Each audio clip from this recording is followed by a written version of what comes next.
Hello everyone, this is Dr. Clark from the Center for Weight Loss Success, and on this episode of Doc Weight Loss, we're going to be talking about something a little different, some hormone health, and we've got a special guest with us today. Stay tuned, we'll be right back.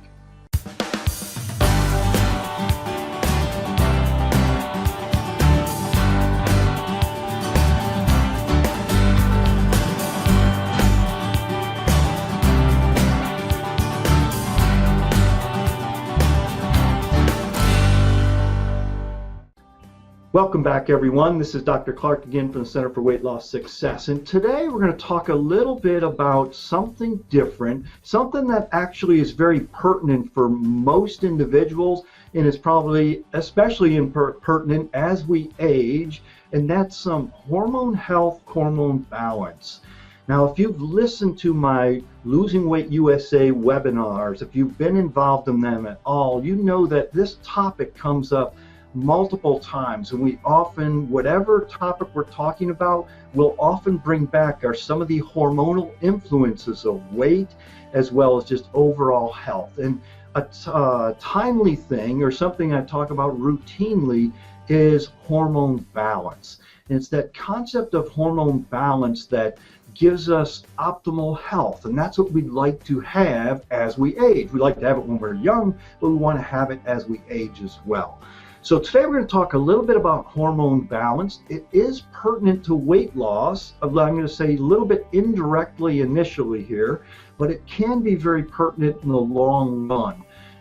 When we talk about weight, the weight connection with hormone health, obviously one of the most important hormones I talk about all the time is insulin. Insulin's a hormone that affects blood sugars, but it also directly affects weight. But there are a number of other hormones that you're probably also familiar with, but maybe not so as how it connects with weight. And those are some of the typical sex hormones, which for women, the main ones are progesterone and estrogen. With men, it's testosterone.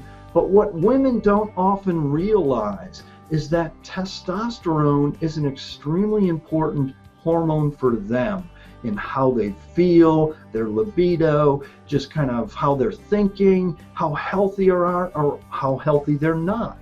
And so we're going to talk a little bit more detail about these type of hormones, but they can affect weight.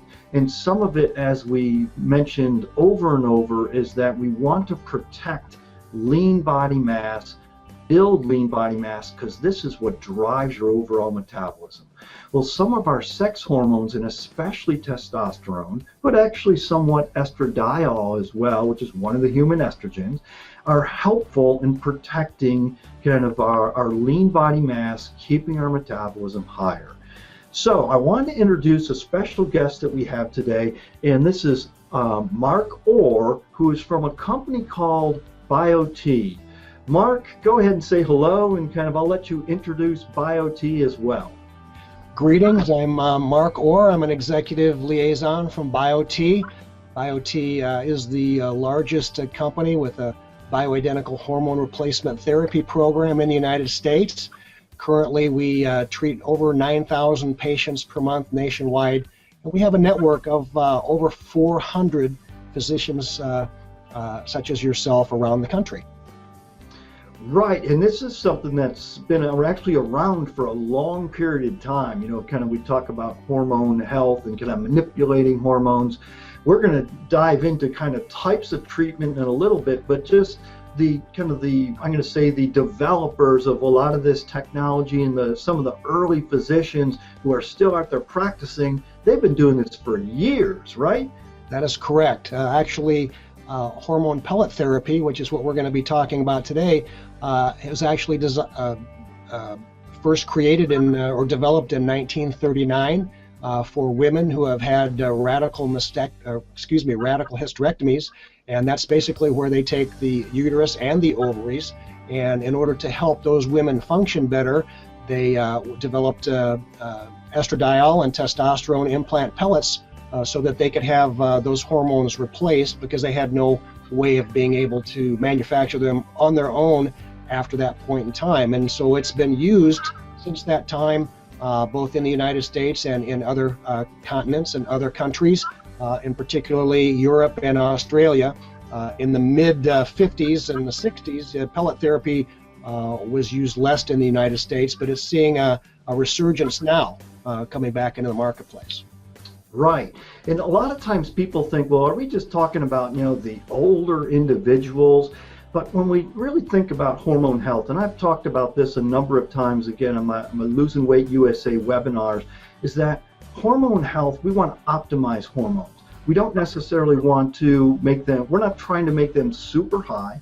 We're trying to optimize them. And what we see is that as people age, and this will actually start in their late 20s, sometimes even mid 20s, that all of a sudden these not really all of a sudden, but slowly, some of these hormones are drifting off.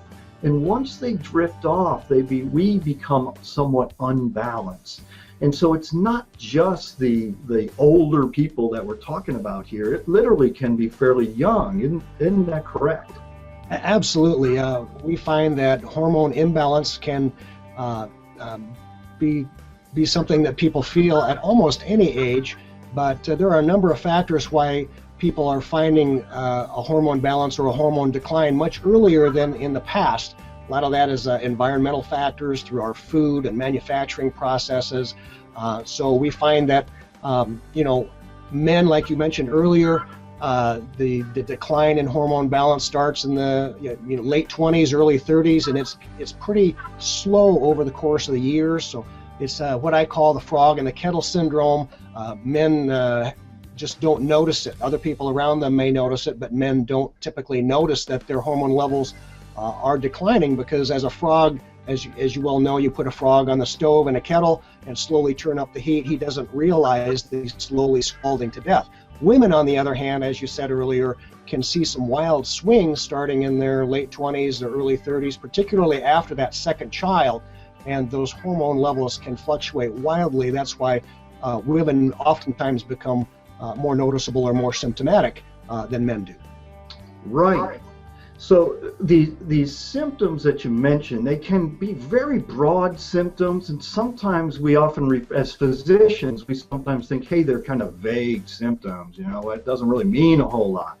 Now, before I dive into symptoms, I wanted to come back to a certain point that we talked about, or we just touched on, is kind of optimizing hormones, in that in an ideal world, we'd all like to feel like we're in our mid-20s and our optimal health, okay? And so sometimes when we think, well, it's just part of aging, right? If we're just aging, it's like, it's natural, it should go down. But we can go through life as kind of, I'm doing okay, or we could go through life kind of feeling our absolute best. And that's what we'd really like to do. So kind of optimizing and normal are two different things. Often the normal range of some. So if you were to go to your physician and you got some labs drawn, they may even check your testosterone or your estrogen and progesterone. They may check some of these things, but they may say, okay, you're normal. Okay? But if you're at the low end of normal, you may not be feeling as good as if you were at the higher end of normal. Again, we're not trying to make these super high levels. It's optimal normal levels. I wanted to stress that because it's a very important point. Yeah, absolutely. What we basically do as a company, we realized that people were the healthiest and they were the happiest. They felt the best when they're in their 20s and 30s usually. And what we're trying to do is return people to that level. We do not diagnose, prescribe, or treat people going to a super physiologic range of testosterone or estradiol. We bring them back to those levels where they felt the best, where they were the healthiest, where they had the ability to fight disease the best. And that's what we're striving to do. We are not, as some people say, jacking people's hormones to a range that we're not intended to be that way. Right. And then we do want to kind of hit on that topic of true bioidentical and kind of what does that really mean, bioidentical. You hear that term thrown around a lot, and often women are on, quote, hormones, but they're not actually bioidentical. What's the difference here? Well, basically, there's two types of hormones that exist in the market today. There's synthetic hormones, and then there's bioidentical hormones. Synthetic hormones are just that. They're artificially manufactured hormones that come from a variety of sources. Typically, you'll see most female hormones are what they call a conjugated equine estrogen. Those hormones are made from the urine of pregnant mares, and I can assure you that there are no receptors in the human body for a hormone that's artificial or synthetic.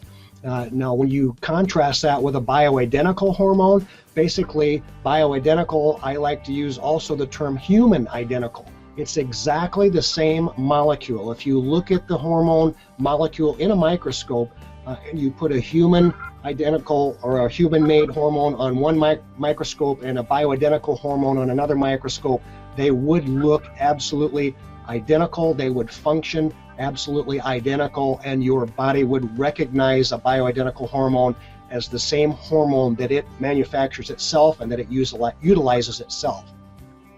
Right, because that, again, a really important concept, because, I want to back up just a second, and often, people often don't really have a good idea what is a hormone. But a hormone really is just a messenger.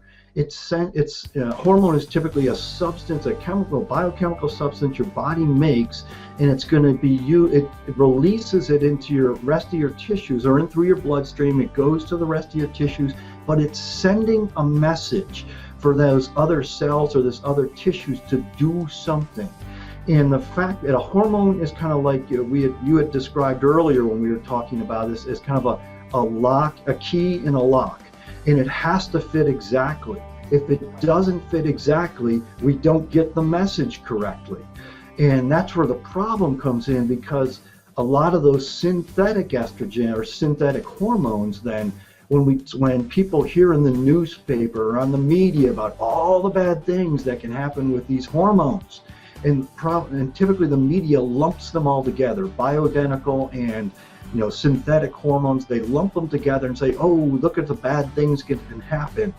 I don't know if you've probably seen articles just recently about how bad some of these hormones are.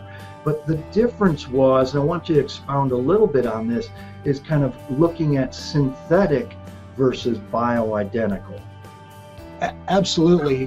When you see these articles that come out that talk about negative effects of hormone therapy, exclusively they're talking about synthetic hormones. And as you said earlier, basically, hormones are a chemical messenger that's set out into the body to do a particular purpose. And our cells have receptors for those bioidentical hormones. And when those hormones, are linked to the cell, they tell those cells exactly what to do. When you have a synthetic hormone, I kind of like to describe it as a key to an old car. Sometimes if you've ever had an old car and the key to the ignition is a little bit worn out, you stick that key in there, and sometimes it feels like it doesn't want to turn. Or if you have a key, for example, one time I went out into a parking lot and I got into a car that I thought was my car, but it only was the exact color and year and model of my car. When I put the key into the ignition, it felt like it wanted to turn, but it actually did not turn. And so what happens with synthetics is that they almost have a key mechanism that almost fits into the cell, but does not quite fit into the cell. And so when it does attach itself to the cell, it can't tell the cell exactly what to do. Although it does kind of mask the symptoms that a patient may be having, it doesn't have any of the health benefits that the bioidentical hormones have, and in fact can have some negative side effects, as you mentioned earlier. Right. So let's shift a little bit then. So we talked about some of these hormones, and we're typically talking about testosterone is one of the main one, but also potentially estrogen. I don't want to forget about thyroid. That's another one that's important in hormone health. But let's shift gears a little bit and talk about when people have symptoms of potentially drifting hormones down into lower levels, they're sometimes not just completely obvious, like, okay, you got the bad hot flashes. There are a lot of other symptoms that are actually being caused from that. Can throw a few of those out for us? Oh, that's a great point. Particularly, well, these are symptoms that can be for both men and women, but low libido, low sex drive. You can have a symptom of tiredness, not being able to go to sleep, or going to sleep and then waking up and not being able to get back to sleep. You have that brain fog that happens a lot of times with women. You know, they forget where their keys are, and this can happen in men too. I don't want to just pick on women. Or they go to the refrigerator, they open the door, and they wonder, did I put something in there, or did I just take something out? Just that kind of brain fog. The energy part is really a critical part too. People may have that 2 o'clock, 2:30, 3 o'clock in the afternoon wall where they have to have some help from an energy drink or caffeine or something to get through the day.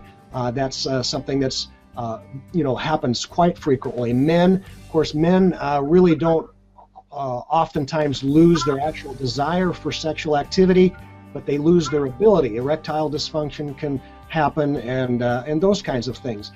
Women typically are going to be more that they lose their libido, they lose their desire, which the testosterone in both men and women, can bring that back substantially. So there's a variety of symptoms that sometimes people will wonder, why do I feel this way, or what is happening to me, and not realizing because their physician may not be an expert like you are on this subject. Your training from BioT has really caused you to look at things that other practitioners aren't trained on. So that's a real critical aspect of this. And then also, as you mentioned, the optimal versus the normal. A regular practitioner may go and look at a lab slip from a patient and see that they're in that lower range and say, well, you're normal because you're within range, but not realizing that if they were in the upper range, that they would feel much better and be more healthy. Right. All right. Yeah, there's a lot of vague symptoms there that you listed out there, but also, sometimes we'll see just depression. I just don't feel right. I'm not sure what's wrong. Joint pain, muscle aches, tiredness. Again, you hit on a lot of those. And so sometimes they're relatively vague symptoms, but they go directly with some of these hormone problems. And it would give us then an idea. It's like, hey, you ought to get your hormones checked. So when I say that, okay, Mark, let's go check some hormones, what are we talking about there? What labs are we really going to check here?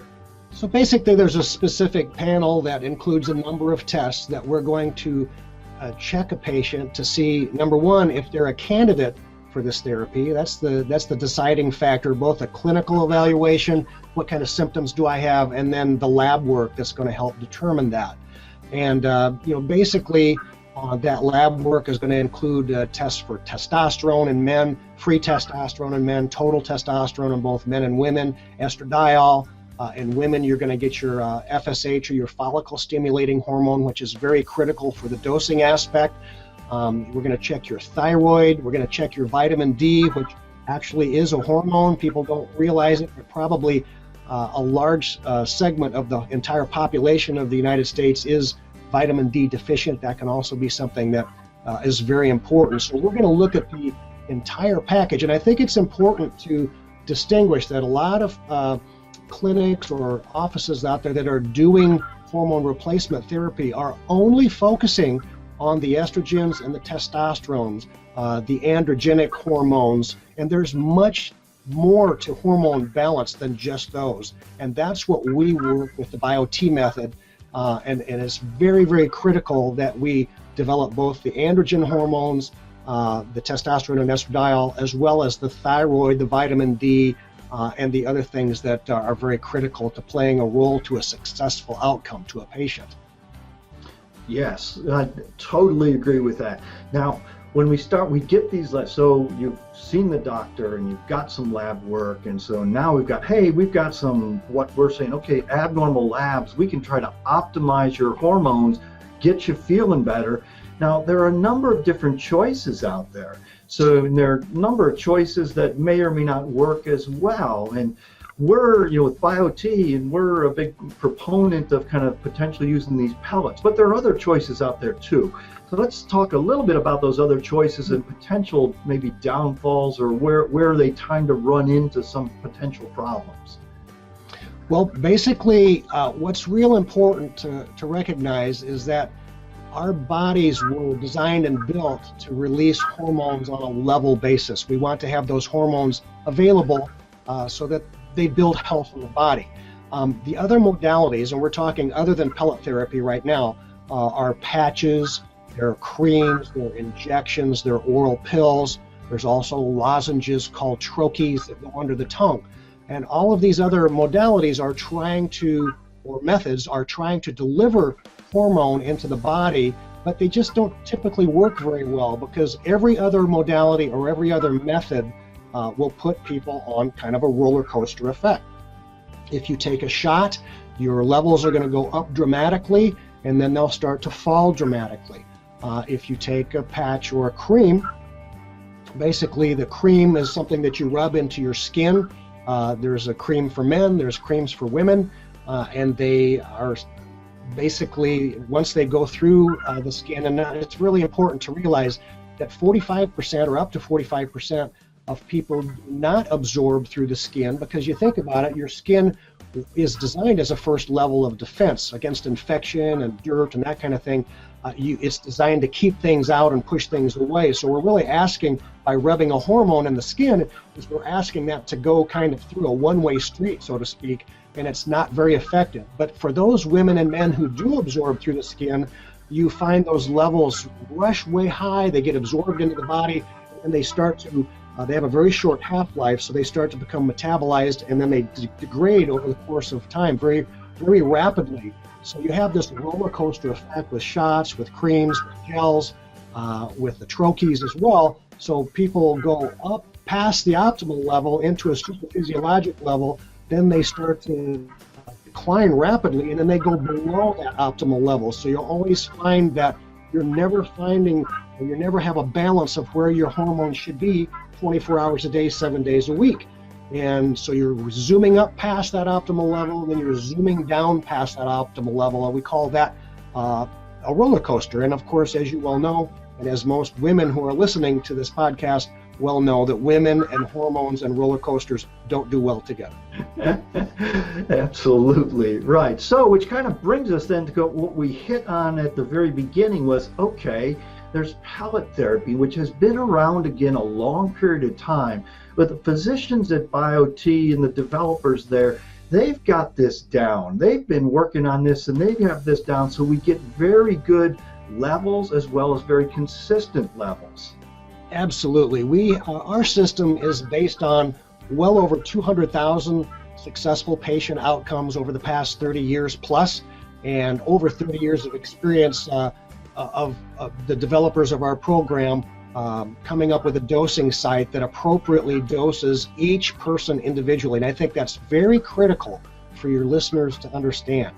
This is not just a one-size-fits-all approach like all other modalities are. Rub some cream on, take this patch, do an injection, and expect that those people get to an optimal level. This is done by clinical lab work. We determine if you're a candidate, we determine what your dosing is, and we also have other things that we add to it to optimize what that level of hormone balance should be in the human body. So we have this dialed in.